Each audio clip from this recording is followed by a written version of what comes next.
ایک چھوٹے سے گاؤں میں ایک لڑکا تھا جس کا نام عمار تھا۔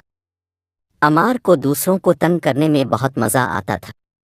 وہ اپنے دوستوں کے کھیل میں بار بار دخل دیتا، ان کے کھلونوں کو چھین لیتا اور انہیں رونے پر مجبور کر دیتا۔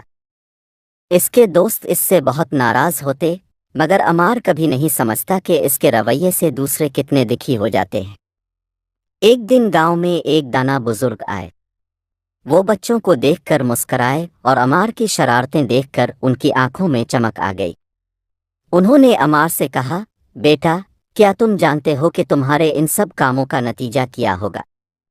عمار نے ہنستے ہوئے کہا، مجھے تو بہت مزہ آتا ہے، کوئی نتیجہ نہیں ہوتا۔ بزرگ نے کہا، چلو میں تمہیں ایک کہانی سناتا ہوں۔ ایک دفعہ کا ذکر ہے کہ ایک چھوٹے سے جنگل میں ایک بندر تھا جو سب جانوروں کو تنگ کرتا تھا۔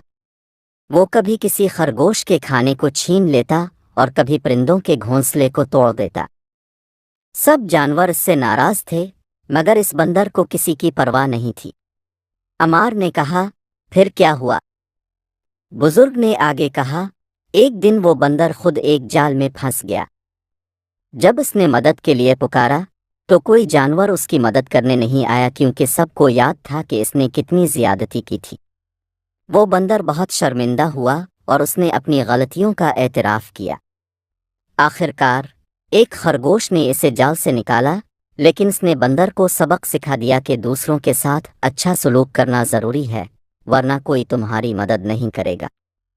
عمار نے یہ کہانی سن کر کہا، میں بھی تو اسی بندر کی طرح ہوں، میں نے بھی سب کو تنگ کیا ہے۔ بزرگ نے مسکراتے ہوئے کہا، ہاں بیٹا، اور اگر تم چاہتے ہو کہ تمہارے دوست ہمیشہ تمہارے ساتھ خوش رہیں تو تمہیں بھی دوسروں کے ساتھ اچھا سلوک کرنا ہوگا۔ عمار نے بزرگ کی بات کو دل سے قبول کیا اور اپنے دوستوں سے معافی مانگی۔ اس دن کے بعد عمار ایک بہت ہی نیک اور اچھا بچہ بن گیا، جو ہمیشہ دوسروں کی مدد کرتا اور ان کا خیال رکھتا تھا۔ اس کہانی کا سبق یہ ہے کہ ہمیں دوسروں کے ساتھ ویسا ہی سلوک کرنا چاہیے جیسا ہم چاہتے ہیں کہ دوسرے ہمارے ساتھ کریں۔